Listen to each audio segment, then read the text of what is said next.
नमस्कार दोस्तों, स्वागत है आपका अपने चैनल सौरभ प्रजापति में।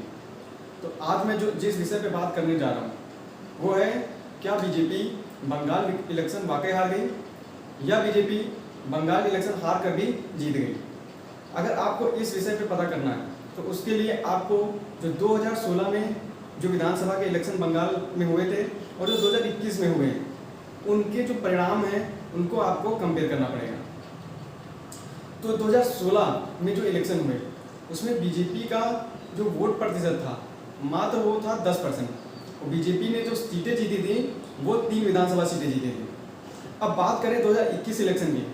2021 में जो अभी रिसेंटली जो विधानसभा इलेक्शन हुए हैं उसमें बीजेपी का जो वोट परसेंट है वो 10% से बढ़ के 38% हो गया, 38%। और जो उसकी सीटें हैं वो 3 से बढ़ के 77 हो गई, 77 सीटें। तो ये अपने आप में एक अप्रत्याशित बढ़ोतरी है, एक अप्रत्याशित जंप है। 2016 में जो इलेक्शन हुआ था उसमें बीजेपी का जहां कोई झंडा उठाने वाला नहीं था, जहां उसका कोई बेस नहीं मजबूत था, आज 2021 के इलेक्शन में वो मेन अपोजिशन पार्टी बन गई है। मुख्य विपक्षी दल बंगाल की राजनीति में इस समय बीजेपी बन गई है। और दूसरी हम बात करें 2016 के इलेक्शन में जो कांग्रेस और सीपीआईएम ने गठबंधन करके जो चुनाव लड़ा था और वो मुख्य विपक्षी पार्टी बने थे, उसमें सीपीआईएम की अगर हम बात करें तो उसका वोट परसेंट 20% था 2016 के इलेक्शन में। और उसकी जो सीटें थी वो कितनी थी, 26 सीटें, जो कि 2021 में उसका वोट परसेंट श्रिंक कर गया मात्र 5%। और उसका जो सीटें थी उसकी सीटें कितनी हो गई, मात्र 0 सीटें। और जो कांग्रेस थी उसका वोट परसेंट 2016 के इलेक्शन में 12% था, जो कि अब घट के 3% हो गया 2021 में। और जो सीटें कांग्रेस ने जीती थी 2016 में 44 सीटें जीती थी, वो अब मात्र 0 सीटें हो गई हैं। तो कांग्रेस और सीपीआईएम ने अपनी जमीन बंगाल में बिल्कुल लॉस कर दी है। और वो जो वैक्यूम था, पॉलिटिकल वैक्यूम था, उसको किसने भर दिया है, बीजेपी ने।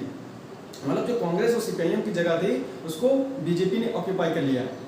और ये अपने आप में अप्रत्याशित है। जिस सीपीआईएम ने बंगाल में 35 साल तक राज किया हो, जिस कांग्रेस ने बंगाल में 20 सालों तक राज किया हो, आज उनकी वहाँ पे सुपड़ा साफ हो गया है। आज उनको कोई वहाँ पे पूछने वाला नहीं है। और वो जो पॉलिटिकल वैक्यूम है वो बीजेपी ने ऑक्यूपाई कर लिया है। तो ये अपने आप में बीजेपी की एक अप्रत्याशित जीत है। हाँ, अगर वहाँ पे हार हुई है तो बीजेपी की महत्वाकांक्षा की हार हुई है। और ऐसा नहीं है, बीजेपी सरकार वहीं पे बनाने की कोशिश करती है जहाँ पे उसे लगता है कि वो पॉलिटिकल वैक्यूम ऑक्यूपाई कर सकती है। ऐसे जो प्रयोग हैं उसने कई अन्य राज्यों में भी किए हैं। आपको याद होगा त्रिपुरा का इलेक्शन, जहाँ पिछली विधानसभा में उसके एक भी विधायक नहीं थे और उसकी ज़्यादातर सीटों पर जमानत जब्त हो गई थी। वहीं अगली जो असेंबली इलेक्शन हुए जिसमें इन्होंने सरकार बनाई है उसमें इन्होंने बहुमत से सरकार बनाई। और ऐसी ही फाइट जो बंगाल में हुई है वही फाइट आपको आने वाले वक्त में 2023 के इलेक्शन में तेलंगाना में देखने को मिलेगी, जहां उनकी मात्र एक सीट है विधानसभा में। और इसके सबूत वहां से मिल जाते हैं जब अभी पिछले ही साल GHMC का इलेक्शन हुआ था, ग्रेटर हैदराबाद म्यूनिसिपल कॉर्पोरेशन का, जिसके पिछले जो इलेक्शन हुए थे GHMC के तेलंगाना में, उसमें मात्र 3 सीटें बीजेपी की थी।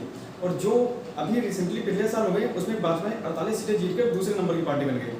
और वहाँ पे TRS सत्ता में है और वहाँ पे जो विपक्ष का है वो वैक्यूम खाली है, क्योंकि कांग्रेस ने जो सीटें विधानसभा में जीती थी 16-17 सीटें, वो भी TRS ने अपनी तरफ विधायक कर ली। तो वहाँ पे एक पॉलिटिकल वैक्यूम हो, 10 साल से TRS सत्ता में है। तो बीजेपी को वहाँ ऐसा लग रहा है कि वहाँ वो सरकार बना सकती है, तो वहाँ भी एक से भाजपा सरकार बनाने की लड़ाई करेगी। तो वहाँ पर क्या रिजल्ट होगा ये तो फ्यूचर बताएगा। और एक और ऐसा ही इलेक्शन आपको उड़ीसा में भी देखने को मिलेगा। तो भाजपा महत्वाकांक्षा के साथ लड़ती है, पूरी मेहनत के साथ लड़ती है हर इलेक्शन, इसमें कोई शक नहीं है। ये सबके सामने इस बात को विपक्षी भी मानते हैं कि बीजेपी कोई भी इलेक्शन हर चाहे छोटा हो चाहे बड़ा हो वो हमेशा सीरियसली लेती है। और चूंकि अब बंगाल का जो इलेक्शन है, अब बंगाल की जो राजनीति है वहाँ पे बीजेपी विपक्ष से सत्ता में जाने की लड़ाई लड़ेगी। और जो TMC है, ममता बनर्जी की पार्टी है, वो सत्ता बरकरार करने की कोशिश करेगी। तो आने वाले में वहाँ पे जो लड़ाई है और इन दोनों पार्टियों के बीच में भीषण लड़ाई होने वाली है, राजनीतिक भीषण लड़ाई।